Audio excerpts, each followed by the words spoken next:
Hi everyone, today I'll show you how to easily create a table in Figma using a plugin. To start, right-click anywhere on your canvas and navigate to the plugin menu. If you don't have the plugin installed yet, click on Manage Plugins. Here, you can search for Table Creator.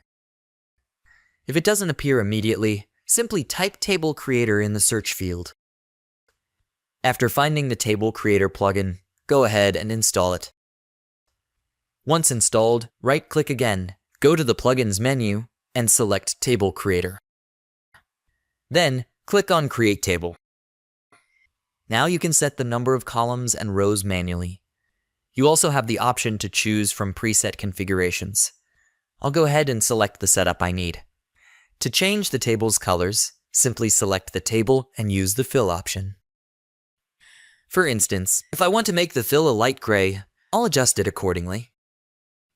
Make any color adjustments to suit your design needs. And that's how you create and customize a table in Figma using the Table Creator plugin.